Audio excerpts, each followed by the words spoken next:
Hola, ¿qué tal? Soy Rocío y vamos a empezar esta primera lección dentro del programa Descubre tu esencia, donde vamos a hablar sobre los trastornos, concretamente sobre los trastornos mentales. Así que vamos a ir explorando los distintos trastornos que están recogidos en el DSM-5, que es el Manual Diagnóstico y Estadístico de los Trastornos Mentales, que es utilizado en psicología. Y vamos a ver cómo están asociados a cada uno de los eneatipos dentro del eneagrama. Y bueno, ¿por qué vamos a hacer esto? Porque es un enfoque que nos va a permitir identificar las vulnerabilidades que puede tener cada uno de los patrones cuando su neura está muy agravada. Ya que cuando la neurosis de una persona se ve agravada por distintos factores que más adelante vamos a ir viendo a lo largo de este programa, puede desarrollar un trastorno. Y los trastornos que se desarrollan están vinculados a los trastornos que están recogidos en este manual.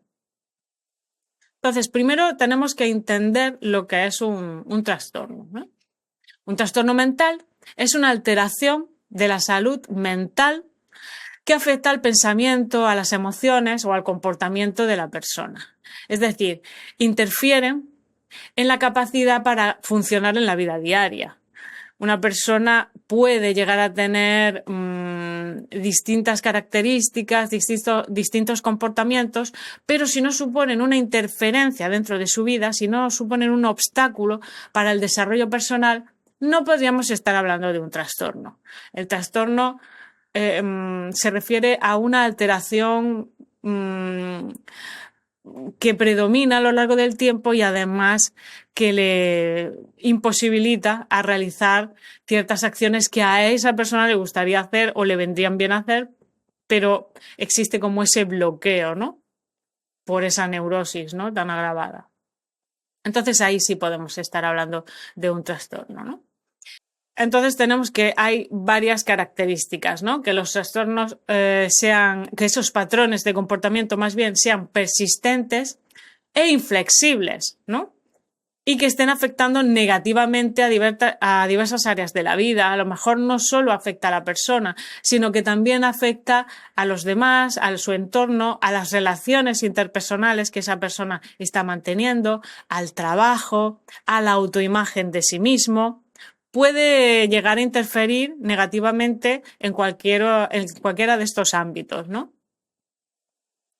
Entonces, ¿cuántos tipos de trastornos de personalidad existen? Pues dentro del manual existen 3 categorías, ¿no? 3 grandes categorías que estarían agrupadas en grupos. Estaría el grupo A, que son los trastornos excéntricos o extraños, ¿no? El grupo B, los trastornos dramáticos, emocionales o erráticos, y el grupo C, los trastornos ansiosos o temerosos, ¿no? Entonces, en el grupo A se incluirían el trastorno paranoide, el trastorno esquizoide, el trastorno esquizotípico de la personalidad, ¿vale? En el grupo B estarían los trastornos límite, histriónico, el narcisista y el antisocial, ¿no? Conocido también como psicopatía o sociopatía. Y en el grupo C encontraríamos el de evitación, el de personalidad dependiente y el trastorno obsesivo compulsivo, ¿vale? Estas son las agrupaciones que ha hecho el manual. Nosotros a lo mejor haríamos estas agrupaciones de otra forma, pero os estoy enseñando cómo aparecen en el manual. Y cuando se detecta uno de estos trastornos en la persona, ¿qué es lo que se puede hacer? Bueno, pues normalmente la persona debería de acudir a terapia, ¿no? Y realizar cualquier tipo de psicoterapia efectiva, ¿no? Yo no recomiendo que se llegue a la medicación, pero bueno, en casos muy, muy graves, pues incluso se diagnostica, se receta una serie de medicamentos, ¿no? Para tratar, por ejemplo, la ansiedad o la depresión, etcétera, ¿no? Pero bueno, nosotros vamos a aprender en este programa cómo podemos tratarlos sin recurrir a medicarse, ¿vale? Porque eso es como la última opción. Eso es como ya Y además no tendría por qué ser de manera permanente. O sea, intentaríamos hacerlo, en el caso de recurrir a los fármacos, sería de manera temporal, ¿vale?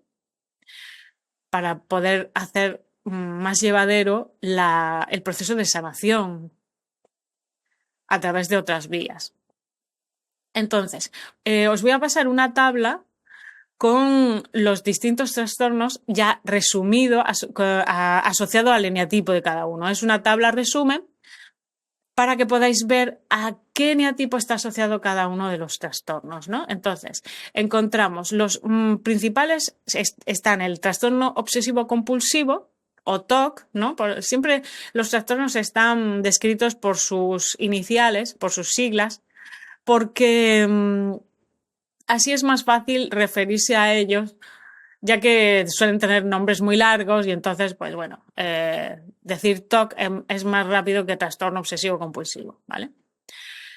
Luego está el trastorno de personalidad histriónica, el trastorno de personalidad narcisista. Entonces, aquí en esta tabla aparecen los distintos tipos de trastornos y a qué eneatipo están asociados. Si queréis, ahora lo vamos a ir viendo uno por uno, así que la tabla la echáis un ojo y así, porque esto pues, va a caer en el examen, evidentemente, ¿no? Tenéis que tenerlo muy claro. Vamos a ir describiendo los 9 trastornos principales, ¿no? Que vamos a ir explicando, ya que son 9 los eneatipos y cada uno tiene su trastorno, ¿no? Esto no quiere decir que un eneatipo 5 pueda desarrollar un trastorno asociado al eneatipo 1 o al eneatipo 2. Eso cualquiera puede desarrollar cualquier tipo de trastorno. Pero como el patrón se ha fijado en base a unos mecanismos y a unas estrategias cognitivas y de comportamiento, sí que es verdad que es más propenso la persona de un eneatipo concreto a desarrollar un tipo concreto de trastorno. Es como, o sea, cualquiera, por ejemplo, puede desarrollar una enfermedad, gripe, ¿no? Por ejemplo, pero quizá hay personas que son más propensas a desarrollar gripe que otras, ¿no? Pues esto es un poco igual. Y bueno, hay muchos más trastornos, ¿no? Pero estos serían los que, debido al patrón que se fijó, están vinculados directamente con la personalidad de cada uno de los 9 patrones. Por ejemplo, el trastorno obsesivo-compulsivo está asociado al eneatipo 1, ¿no? Pero encontramos que hay varios tipos de trastorno obsesivo-compulsivo, no solamente hay uno, ¿no? Entonces, el TOC, vamos a hablarlo con sus siglas, el TOC se caracteriza porque la persona presenta una serie de obsesiones, ¿no? Que interfieren en su vida cotidiana. Siempre en el momento en el que interfieran en la vida cotidiana, ¿no?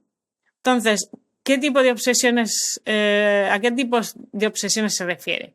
Pues una serie de compulsiones y obsesiones cognitivas, mentales, ¿no? Que se manifiestan en comportamientos repetitivos, ¿no? A la hora de actuar y a la hora también de pensar. Son actos mentales que la persona siente la necesidad de hacer o de imaginar para reducir una ansiedad. Entonces tenemos que la persona se obsesiona con algo y tiene la compulsión de hacer determinados actos o llevarle su mente a determinados pensamientos para calmar esa ansiedad que está asociada a esa obsesión. Y las obsesiones, estas son bastante recurrentes, son persistentes, provocan un gran malestar, una gran ansiedad, son repetitivas y le ocupan mucho tiempo a la persona, ¿no? Entonces, claro, interfieren y afectan negativamente al funcionamiento diario del individuo. ¿Cuáles son los síntomas? Pues bueno, por ejemplo, puede desarrollar dudas excesivas con cualquier cosa, temor a contaminarse. La obsesión puede ser cualquiera. Una necesidad de que todo esté simétrico, ¿no? Y luego, pues eso puede ser la obsesión. La obsesión puede ser cualquiera. La obsesión puede ser que se obsesione por porque la luz se apague X veces, ¿no? A lo largo del día. O que él llegue a dar tantas vueltas a su casa antes de llegar, o recorrer tantos pasos. Es una obsesión. Y si no lo cumple, pues se encuentra muy ansioso. Tiene que calmar esa obsesión, esa ansiedad. Y entonces es cuando ocurre la compulsión, que es hacerlo. Una vez lo piensa, tiene que hacerlo para calmar esa obsesión.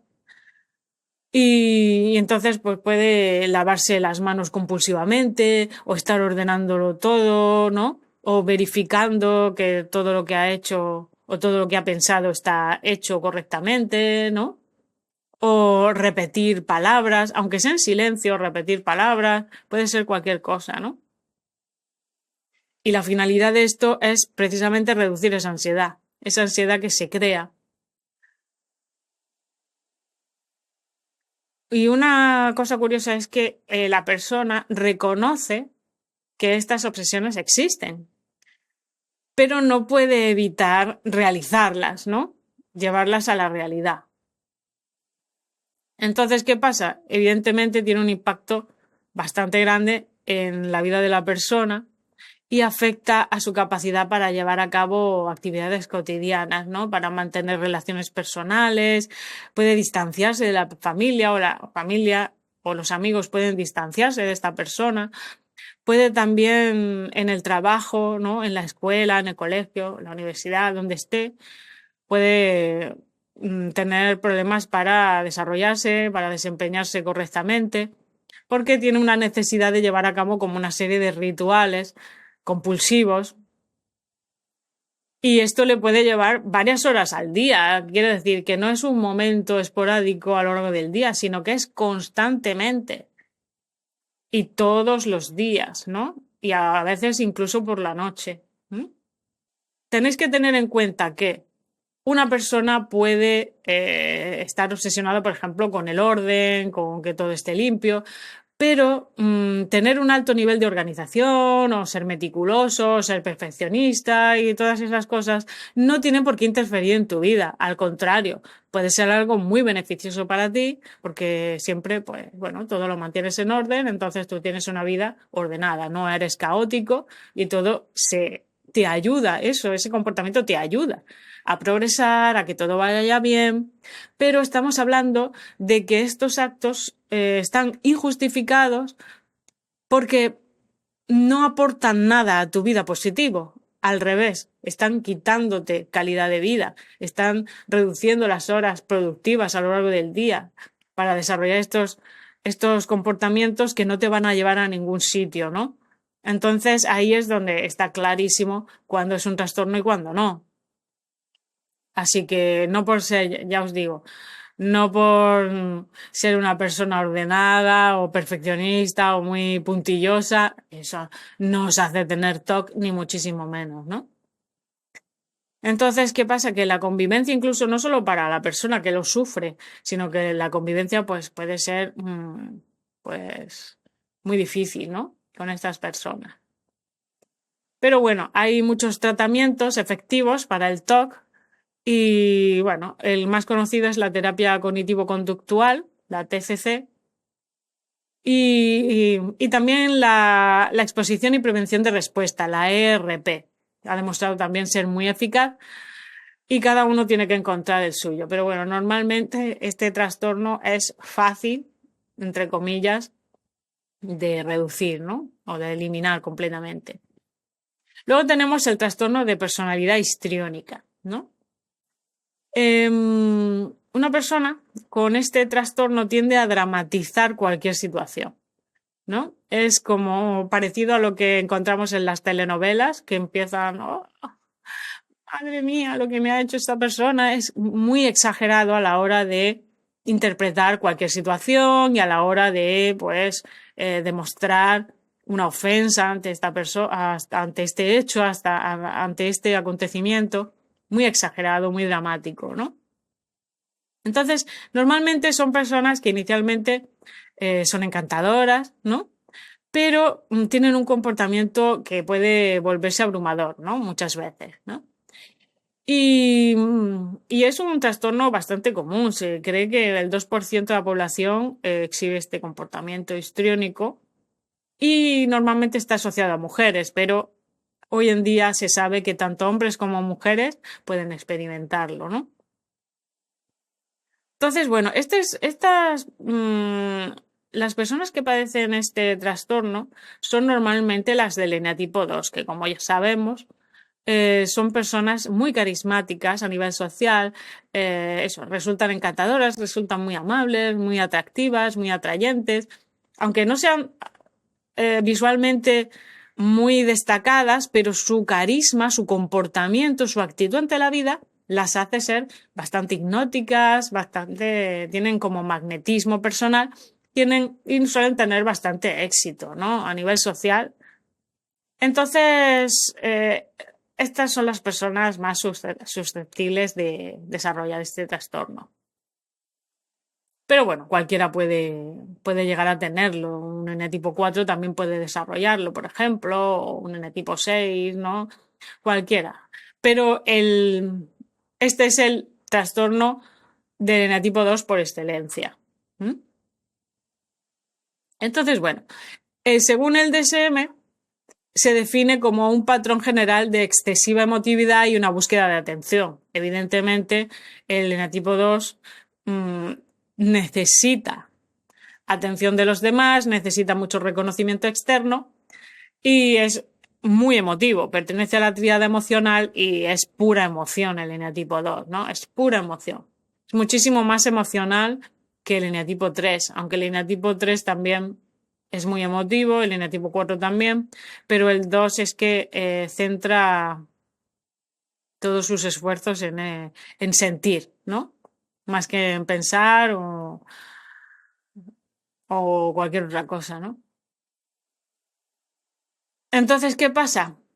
Cuando estas personas no son el centro de atención, pues pueden llegar a sentirse muy, muy frustradas, ¿no? Y si esta necesidad se ve agravada, pues al final, con tal de conseguir esa atención deseada, puede llegar a tener comportamientos histriónicos, ¿no? Y entonces, pues, puede sufrir muchos celos, ¿no? Miedos, inseguridades. ¿Por qué? Porque se le ve desprovista de esta atención, de este nivel de atención que necesita y la va a requerir desesperadamente, de alguna forma, ¿no? Entonces, bueno, ¿cómo lo hace? Pues llegando a la seducción, ¿no? Utiliza la sexualidad, por ejemplo, como forma de recibir ese trato preferente, ¿no? Y tendrá muchos cambios de ánimo, ¿no? En los que puede estar muy eufórica, muy alegre o puede estar muy enfadada, ¿no? Son lo conocidos como ciclotimias, ¿no? Es cambios repentinos en el estado de ánimo, además repentino, puede pasar de un estado a otro rápidamente, ¿no? Y se sobrevaloran muchísimo su imagen y están esperando que los demás le reconozcan lo que él cree que vale, lo que esa persona cree que vale, ¿no? Y su forma de hablar suele ser cuando está poseída por su neurosis, por este trastorno, puede ser muy superficial, ¿no? Y no expresar verdaderamente opiniones sinceras, ¿no? Puede ser muy falso, puede ser muy dramático, muy teatral, ¿no? Y le influyen muchísimo los comentarios de los demás. Las personas cuando le critican o le hacen algún comentario, aunque sea constructivo o aunque sea neutral, lo pueden tomar como un ataque. Entonces, una persona puede llegar a tener rasgos histriónicos, ¿no? A lo largo del día, de vez en cuando, pero esto no tiene por qué ser negativo, ¿entendéis? Es lo que hemos dicho antes. Para que se desarrolle un trastorno tiene que suponer un problema real en la convivencia y ser persistente a lo largo del tiempo. Luego tenemos el trastorno de personalidad narcisista, ¿no? Este está muy extendido, es el más extendido, creo yo, y está muy mal entendido también.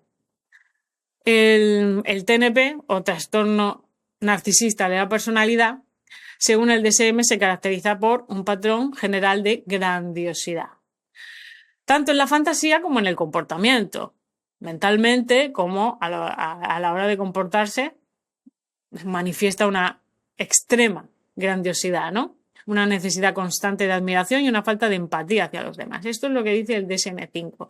En realidad, aquí la clave está en un sentimiento de superioridad. Yo me recubro de una sensación de que soy superior a los demás, ¿de acuerdo? O sea, siempre existe esta comparación, ¿vale? Esta comparación con el otro y en la que uno sale ganando, ¿no? La persona se considera con más derechos que el otro por ser mejor que el otro. Bueno, normalmente este trastorno aparece en edad adulta, pero no muy avanzada. Puede aparecer en edad adulta temprana y se caracteriza por lo que os he dicho, ¿no? Una autoimportancia muy grande, ¿no? Y unas fantasías de ser muy exitoso, de tener un poder ilimitado, de ser brillante o de ser muy guapo, ¿no? O ser el amor ideal para alguien, ¿no? Una sensación de ser muy especial, de ser único, ¿no? Y necesitan que los demás le admiren, necesitan que los demás le confirmen esa autoimagen de grandiosidad, ¿no? Y puede llegar a, claro, en el momento en el que tú te consideras mejor que los demás, tu comportamiento hacia los demás puede verse influido por esa sensación. Si tú crees que tienes más derechos que otros, puedes no tener ningún problema para aprovecharte de los otros porque los consideras con menos valor que tú, ¿no? Esto, cuando una persona sufre este trastorno puede llegar a hacer algo injusto porque no lo ve injusto, porque lo ve que a él tiene preferencia. Es como cuando, imaginaos una persona que en su familia, cuando era pequeño, se trataba a los sirvientes como si fueran inferiores, ¿no? Como si fueran, pues eso, unos... por ejemplo, antiguamente, ¿no? Cuando se trataba a las personas negras como si fueran de una raza inferior y estaban destinados a permanecer esclavos toda la vida y a servir al blanco, ¿no? Al hombre blanco. Y pues esto es una sensación, no tiene por qué estar relacionado con la maldad, simplemente es una sensación de que yo soy superior. Todos los seres humanos la tienen. No a lo mejor hacia las personas, pero sí hacia los animales. Una persona se siente superior a una cucaracha y por eso puede matarla y no sentir nada, ¿no? Por su muerte. Entonces, eso no significa que seas mala persona, significa simplemente que tú sientes que estás por encima de esa persona, ¿no? Esa persona te sirve a ti y tú, pues, te ves que esa persona es inferior, es un sirviente, ¿entendéis? Entonces, pues esa persona tiene que cumplir y hacerte feliz a ti porque... Entonces, de ahí aprovecharse de esa persona, pues la línea es muy, muy fina, ¿no? Pero ya os digo, no... el ser mala persona no... automáticamente no te convierte en ser narcisista en una persona malvada, como hemos dicho en otros vídeos, ¿no? En el canal de YouTube. Pero bueno, claro, sí que manifiestan una arrogancia, ¿no? Porque claro, si tú te sientes superior al otro, pues ya sientes que el otro, si hay algún error, seguro que no es culpa tuya, seguro que es del otro, ¿no? Los síntomas, pues ya, claro, la falta de empatía, vamos a ver. Una persona con trastorno narcisista puede tener mucha empatía, ¿eh? Pero creerse con más derecho, ¿no? O sea, puedes saber lo que tú necesitas, pero no querer dártelo. Pero aquí ya la falta de empatía ya se implica eh, o sea, ya no tiene por qué formar parte del trastorno narcisista la falta de empatía, aunque lo veáis en algunos sitios, ¿vale? O sea, esto es simplemente una sensación de tener más derechos que el otro, ¿vale? Cuando hablemos de la empatía ya entenderéis lo que os quiero decir.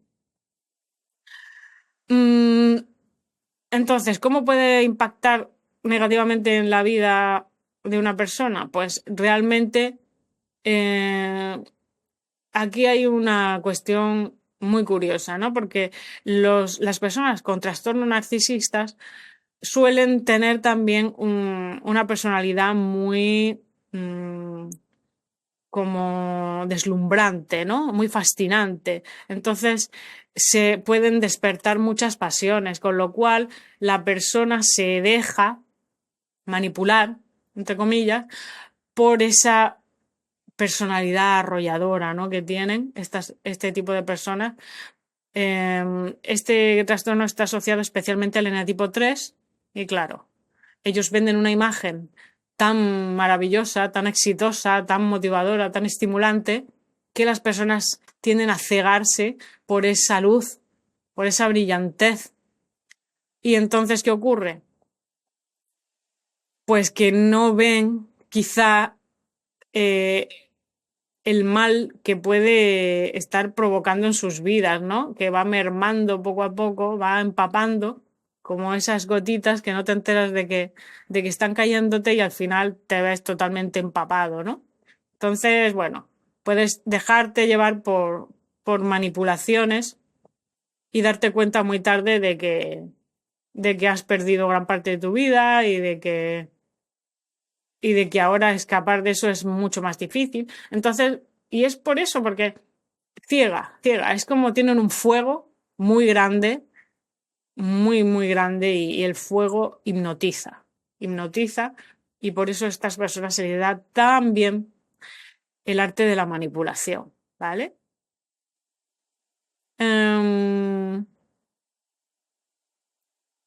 y el tratamiento, pues bueno, aquí es difícil porque estas personas normalmente se les da, claro, el ser buenas manipulando, el tener esa autoconfianza tan grande y ese creerse superior, les abre muchas puertas porque todo el mundo es como tu esclavo, ¿no? Entonces, claro, y tú además, como tienes esa capacidad de manipular y de engañar, ¿no? Y de engatusar, pues entonces a esas personas les viene muy bien. Ese trastorno les abre muchas puertas y no consideran que tengan ningún problema, al revés, consideran que están por encima y que tú tienes que ser como yo, ¿no?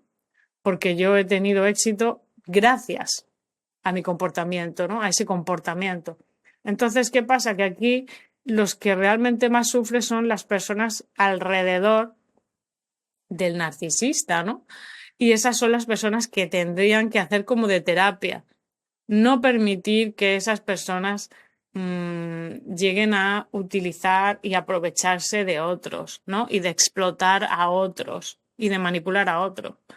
Entonces, ¿cómo lo consigues? Pues bueno, entendiendo que existe este trastorno y entendiendo a valorar a las personas y no dejarte llevar, a no ser que el narcisista, o sea, estamos hablando de cuando tiene un trastorno, no simplemente ser narcisista, porque ya hemos hablado en otros vídeos que el trastorno, y sí, y os lo voy a compartir para que podáis verlo, porque sí tengo vídeos hablando de este trastorno en concreto, porque es el más típico, el que está en boca de todos, ¿no? Y quiero que se entienda bien. Estamos hablando de un trastorno en el sentido de que esta persona está totalmente cegada por y no ve que en realidad sus pensamientos no son reales. Él no es superior a los demás, no lo es.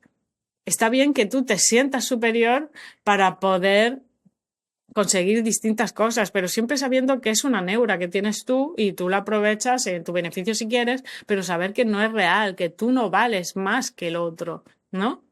Y porque si no es que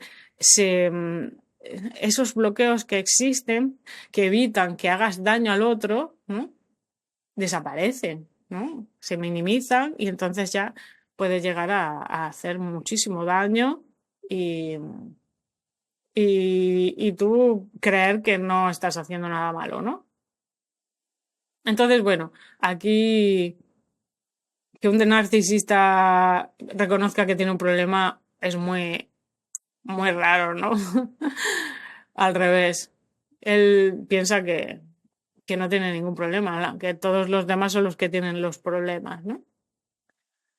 Así que bueno, aquí la terapia sería más bien para la persona que tiene que decir, porque claro, el narcisista podría abrir los ojos en el momento en el que es rechazado por la gente, pero claro, como saben engañar muy bien, pues la gente no se siente engañada, ¿no? Y entonces los lleva al abismo, les lleva a una persona al abismo, es como el flautista de Amelín, ¿no? Que engatusó a las ratas con la música de la flauta y las ratas no se dieron cuenta hasta que las llevó al estanque y todas murieron ahogadas, ¿no? Pues esto un poco así. Metafóricamente, ¿no? Bueno, tenemos el trastorno de personalidad evasiva, que es el correspondiente al eneatipo 4, ¿no? El TPE, trastorno de personalidad evasiva, que se caracteriza, ¿no?, por un patrón de inhibición social, ¿no? Sentimientos de incompetencia, hipersensibilidad a la evaluación negativa. Esto es típico de las personas altamente sensibles, ¿no?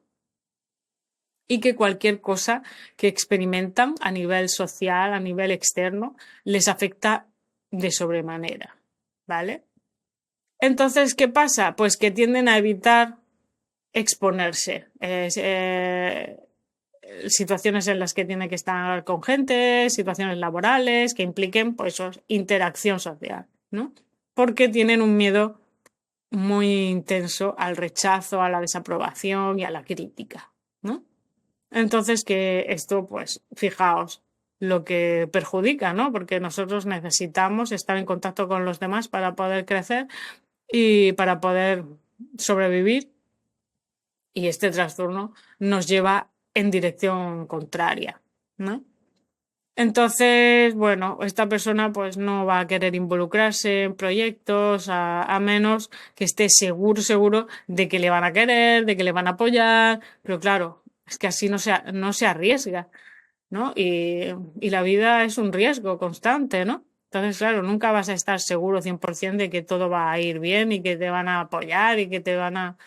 ¿no? Entonces, como tienen tantísimo miedo a ser avergonzados, a ser ridiculizados, pues van a evitar todo tipo de situaciones, ¿no? No soportan la crítica, no van a asumir riesgos, se siente muy inepto socialmente o puede sentirse incluso poco atractivo. Esto no significa que sea real.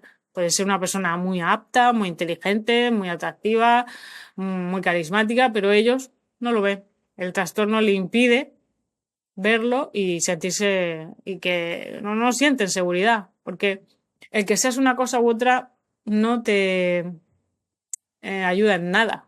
Aquí es lo contrario al trastorno narcisista. Una persona con trastorno narcisista puede ser muy apta o no, puede ser muy atractiva o no, pero da igual, él se siente así, con lo cual eso es lo que transmite. Si tú transmites atractividad, la gente te va a ver atractivo. Si tú transmites carisma, ¿no?, o inteligencia, la gente puedes engañarles y pensar que eres inteligente cuando no lo eres. O sea que en realidad todo es cuestión de actitud, ¿no? Entonces estas personas pueden ser súper inteligentes, ¿verdad? Pero como ellos no se lo creen, pues entonces no lo aprovechan, ¿no? Y entonces pues es un bloqueo, una limitación muy grande, ¿vale? Y el impacto puede ser tremendo a nivel laboral, a nivel social. Esta persona se aísla, se puede sentir cada vez más sola, más incomprendida, más incompetente, con menos autoestima, si cabe, ¿no? y pueden llegar a la depresión, a la ansiedad, ¿no? Entonces, ¿qué pasa? Uno puede decir, bueno, ¿y esto qué finalidad tiene? Porque el trastorno narcisista puede ser muy útil, pero ¿esto qué finalidad tiene, no? Bueno, pues esto,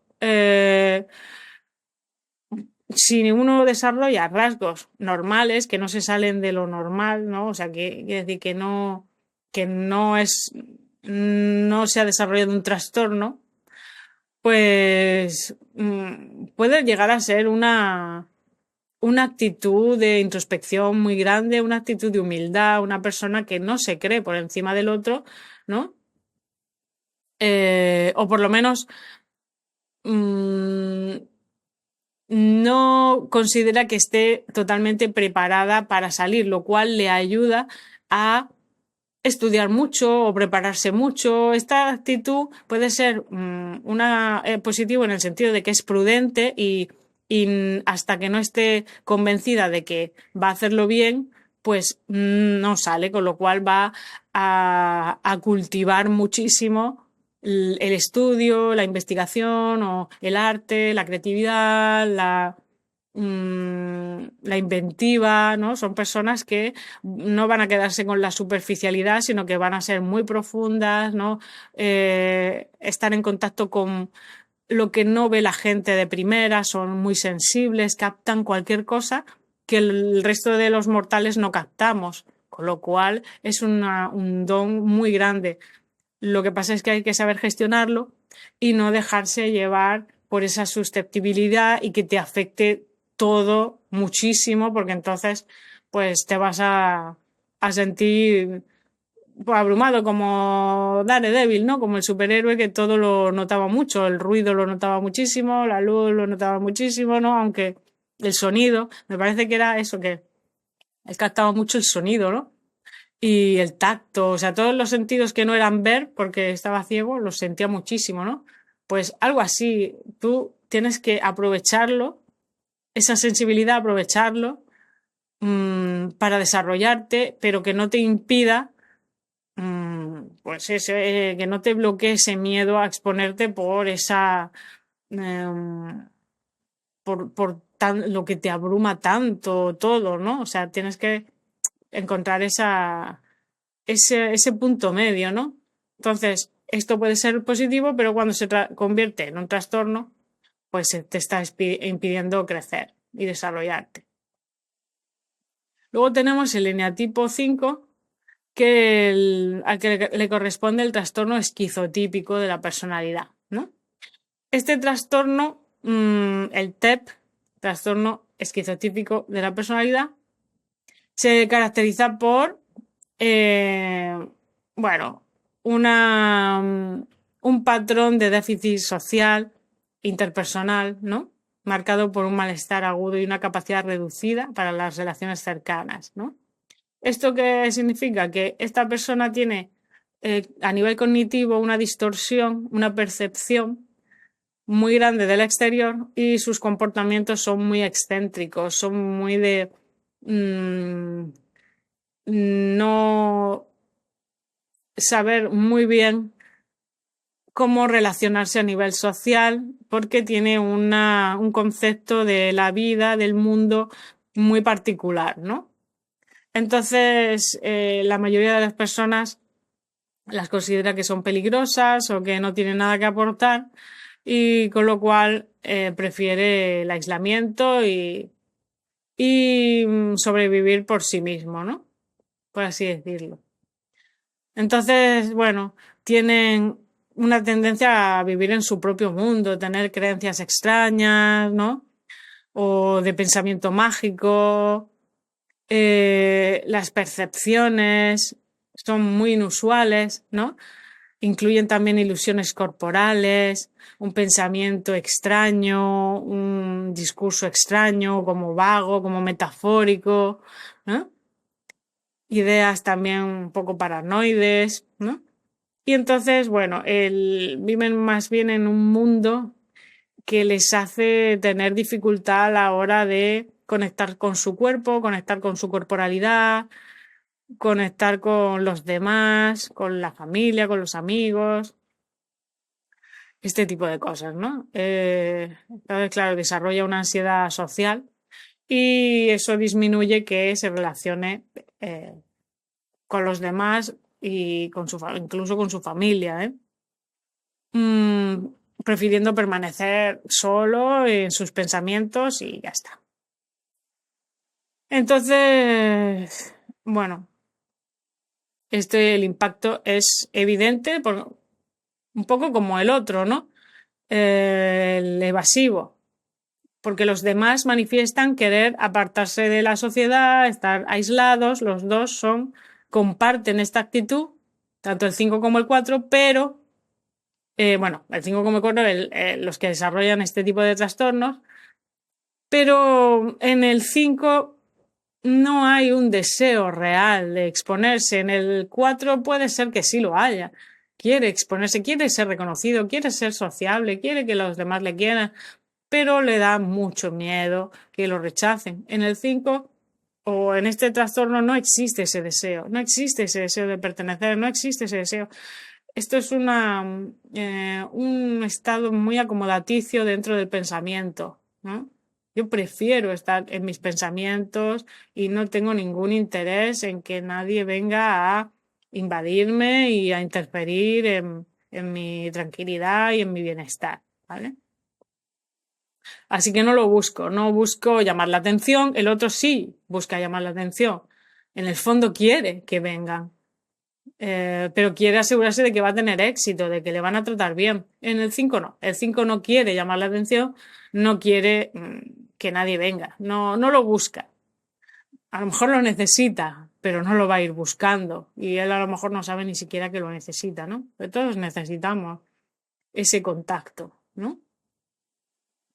Entonces, bueno, ¿esto para qué nos puede servir? Bueno, pues porque el hecho de tener esa capacidad de aislamiento, tanto físico como mental, te proporciona una serie de capacidades de profundización, de estudio, de investigación.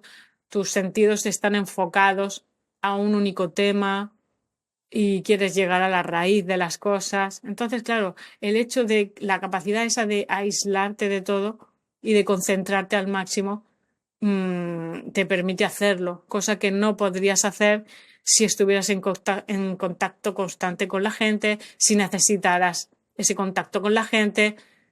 Eso son distracciones que no te permiten acceder a ese conocimiento profundo de las cosas. Entonces, esto puede ser muy bueno, tener rasgos esquizotípicos, pero cuando se convierte en un trastorno puede desencadenar pues ese autismo tan grande, ¿no? Ese aislamiento, esa incapacidad de conectar con el otro, esa falta de empatía, porque no entiendes lo que hay en la mente del otro, no entiendes lo que hay en la mente de nadie, ¿no?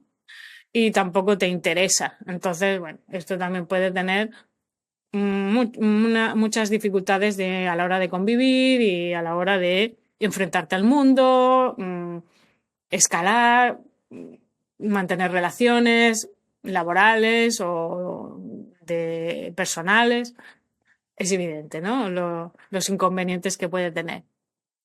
Bueno, pasamos al trastorno paranoide, que es un trastorno asociado al eneatipo 6, que es el TPP, trastorno paranoide de la personalidad. Y se caracteriza por una desconfianza y una suspicacia intensa hacia los demás, ¿no? O sea, se piensa que las personas son maliciosas, se interpretan comportamientos externos como muy, muy peligrosos, muy de conspiranoicos quizá. Entonces, bueno, en general no tienen ninguna justificación. Se sienten que van a ser perjudicados, que van a ser explotados o que van a ser engañados y entonces no se fían de nadie, desconfían de todo. Tienen eso, sospechas de que van a sufrir cualquier tipo de daño. Normalmente cuando alguien les insulta no van a perdonarlo, o sea que el rencor es persistente y tienen una reacción muy rápida a cualquier tipo de desaire.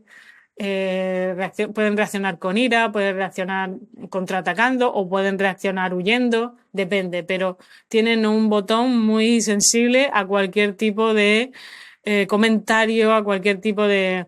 Pero no tanto de que me afecte a nivel emocional, sino que me afecta a nivel de peligrosidad, a nivel de amenaza. Yo considero que esa persona va a hacerme daño y por eso me está haciendo eso y tengo que huir, tengo que escapar o tengo que lanzarme y, ¿no? Como un gato, como una rata, ¿no? Una rata que si se ve acorralada, pues te puede, si no tiene medio para escapar, a lo mejor se te lanza a la cara, te araña, ¿vale? Entonces esto es un poco así. La persona está como en un estado de estrés constante, en un estado de amenaza constante. Entonces, ¿qué pasa? Que esto tiene, si una persona tiene rasgos paranoides, bueno, está bien porque prevés que te puedan engañar, que te puedan manipular. Esto es muy bueno, ¿no? Porque siempre estás preparado para lo peor, siempre estás preparado para todo y nada te pilla de improviso, ¿no? Esto es una característica positiva. Pero cuando te dejas llevar por esto, la neurosis se intensifica tanto, pues puede hacerte que no puedas desarrollar una vida normal porque es que dudas de absolutamente de todo, no te atreves a hacer nada por miedo a equivocarte, por miedo a fracasar, no quieres tomar riesgos, lo quieres tener todo sumamente controlado y eso es imposible. Entonces, pues bueno, un poquito de control sí va muy bien, pero un exceso de precaución, de vigilancia, puede llegar a hacer que esa persona no solo tenga este trastorno, ¿no?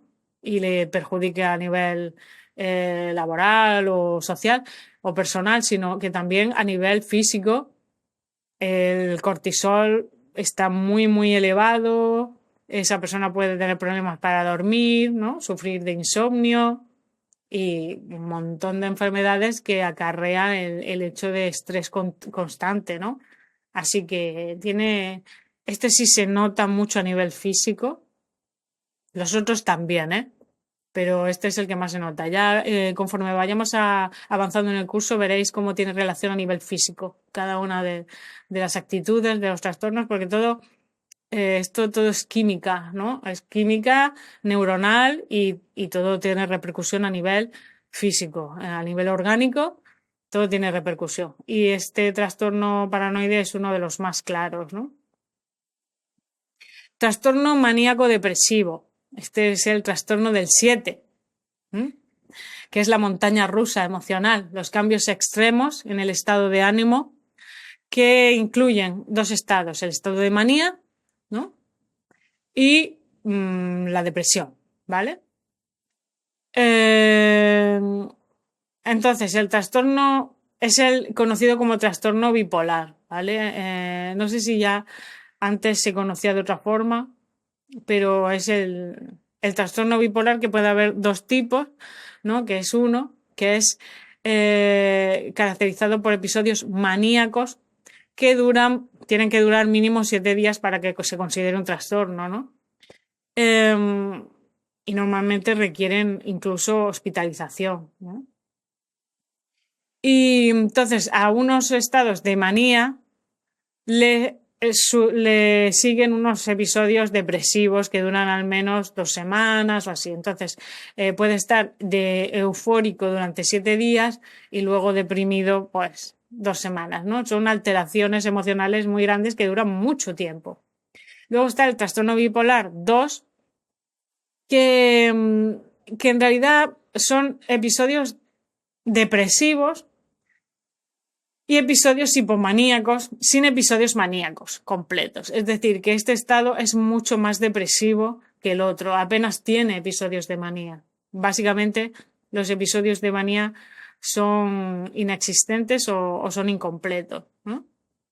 ¿Qué significa el episodio maníaco? Pues los episodios de manía es como un estado de ánimo anormalmente elevado. O sea, es muy expansivo, muy irritable, ¿no? Tiene mucha energía, es como si se hubiera tomado un tripi, estar como con 20 cafés en el cuerpo, ¿no? Muy eufórico, con muchas ganas de hacer cosas, ¿no? Y como muy impaciente. Y bueno, también puede acompañar una disminución para poder dormir, ¿no? O sea, esta persona está como en un estado, eso, si se hubiera tomado 20 cafés no puede dormir, tiene que hacer cosas, tiene que ser muy productiva, tiene mucha energía, tiene muchas ganas, muchos objetivos, ¿no? Quiere participar en todo, apuntarse a todo, compra compulsivamente, tiene una sexualidad muy alta, ¿entendéis? Es como un estado parasimpático extremo, ¿no? Perdón, un estado simpático extremo. Y los episodios depresivos, pues es lo contrario, ¿no? Es estar muy deprimido, no tener ganas por hacer nada, una pérdida de interés totalmente por apuntarse a nada o realizar ninguna actividad, ni siquiera por comer. Puedes estar tumbado todo el rato, dormir muchísimo, ¿no? Estar como cansado, tener incluso ideas suicidas, de que nada tiene sentido, ¿entendéis? Es lo contrario a lo otro. En el otro quieres vivir muchísimo y muy intensamente y en el otro extremo quieres dejar de existir, ¿no? Entonces, bueno, esto veis que hay personas que pueden tenerlo de manera normal y no tiene por qué ser un trastorno. A veces estoy muy contenta y otros días estoy más decaída, más triste. Esto es algo normal en todas las personas. Pero cuando estamos hablando de un trastorno es cuando persiste en el tiempo. Los episodios de manía son muy, muy largos a lo largo del tiempo y los de depresión son muy intensos y también se prolongan mucho tiempo. Esto, en el grado es donde tenéis que ver si realmente te afecta tu vida. El hecho de que un día estés muy alegre y tal y otro día estás triste apenas va a perjudicar tu vida, pero cuando supone un problema muy grave que es que no, cuando estás mal te quieres morir, ¿no? Pues evidentemente eso no va a beneficiarte en nada. Entonces, bueno, esto es un mecanismo eh, útil en el sentido de que cuando una persona se mantiene en un estado constante todo el rato, ¿no? Por ejemplo, como el enatipo 9, que tiende a no tener emociones muy altas o muy bajas, sino mantenerse en una línea muy estable, pues es posible que tengas poca ambición ante la vida, que apenas realices cambios en tu vida, que no evoluciones, ¿no? Entonces esta persona tiene la ventaja de que le pega empujones la vida y entonces hay momentos en los que pega el turbo y avanza muchísimo y otras veces pues descansa. En esos momentos de depresión descansa un poquito, es más introspectivo, entonces tiene ese abanico, ¿no? Que le permite moverse en muchos ambientes y adaptarse cíclicamente a su vida, al transcurso normal de la vida, ¿no? Pero ¿qué pasa? Que cuando esto es demasiado extremo, pues puede perjudicarle porque puede impedir que descanse. Si los episodios de manía se extienden tanto, impedir que descanse, que racionalice las cosas, que asuma a lo mejor que pueda asumir riesgos de manera precipitada, sin pensar nada, ¿no? Sin planificación. Y en el estados de manía puede llegar a intentos de suicidio, etcétera. Entonces, todo en su justa medida es beneficioso, pero por eso tiene su razón de ser, porque esto existe por una razón, pero cuando la neura está muy agravada, ya os digo que la neurosis hay que mantenerla, pero pero hay que saber gestionarla. No tenemos que, es como un caballo tienes que saber domarlo para que te lleve donde tú quieres. No significa que el caballo sea malo, sino que cuando está desbocado